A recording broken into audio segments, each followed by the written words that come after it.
ആരോ പറഞ്ഞു പോയി ഒരു കട കെട്ടി ലക്ഷങ്ങളുടെ നഷ്ടത്തിൽ വന്നപ്പോ വീട്ടിൽ കയറി ചെന്നു. പെണ്ണുമ്പിള്ള പറഞ്ഞു, അന്നേ ഞാൻ നിന്റെ അടുത്ത് പറഞ്ഞല്ലേ അനുഭവിക്കുക. എല്ലാം നഷ്ടപ്പെട്ട് കഴിഞ്ഞിട്ട് കൊത്തുവാള എടുത്തിട്ട് വീടിന്റെ അകത്ത് പോയിരുന്നിട്ട് കരഞ്ഞിട്ട് കാര്യമില്ല. ഇതൊക്കെ ആദ്യം ആലോചിക്കണം. നഷ്ടമുണ്ടായതിനു ശേഷം, എല്ലാം നഷ്ടപ്പെട്ടതിന് ശേഷം കിടന്ന് വിളിക്കാൻ എല്ലാരെ കൊണ്ടും പറ്റും. ഫിറൗൻ വിളിച്ചില്ലേ? എടാ സാക്ഷാൽ ഫിറൗൻ അന റബ്ബുക്കുമുൽ അഅല എന്ന് പറഞ്ഞ സാക്ഷാൽ ഫിറൗൻ. എടാ എല്ലാം നഷ്ടപ്പെട്ട് കഴിയുമ്പോ ഏതു പൊട്ടനും വിളിക്കും. അപ്പൊ വിളിച്ചിട്ട് കാര്യമില്ല. എടാ ജീവിച്ചിരുന്ന കാലത്ത് മൂസാ നബി അലൈഹിസ്സലാം ഫിറൗനിന്റെ കൊട്ടാരത്തിൽ പോയിട്ട് പറഞ്ഞടാ അള്ളാനെ വിശ്വസിക്കടാ, ഒരു റബ്ബുണ്ടടാ. ഇല്ലാതെ അവിടെ നിന്ന് പറഞ്ഞു കൊടുത്തല്ലേ, എന്തെല്ലാം പറഞ്ഞു കൊടുത്തിട്ട് കേട്ടില്ല. അവസാനം ചെങ്കടലിന്റെ മുന്നിൽ വന്നിട്ട് മൂസാ നബിയും തന്റെ അനുയായികളും കടലിൽ കൂടെ ഇറങ്ങി നടന്നുപോയി.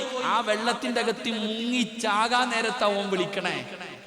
അള്ളാന്റെ പരിശുദ്ധമായ ഖുർആൻ അവിടെ നിന്ന് പറയുന്നു, ഹത്താ ഇദാ അദ്റകഹുൽ ഗർഖു, മൂസാ നബി അലൈഹിസ്സലാമിനെയും ഫിറഔനും തന്റെ അനുയായികളും ആ വെള്ളത്തിൽ കിടന്ന് ചാകാൻ പോകുമ്പോൾ വിളിക്കുക. അപ്പൊ വിളിച്ചിട്ട് കാര്യമില്ല. അള്ളാഹു നമുക്ക് ഈമാൻ തരുമാറാകട്ടെ. വിളിക്കേണ്ട സമയത്ത് നീ വിളിക്കാത്തത് കൊണ്ട് അള്ളാഹ് നിന്നെ കൊണ്ട് വിളിപ്പിച്ചതാ.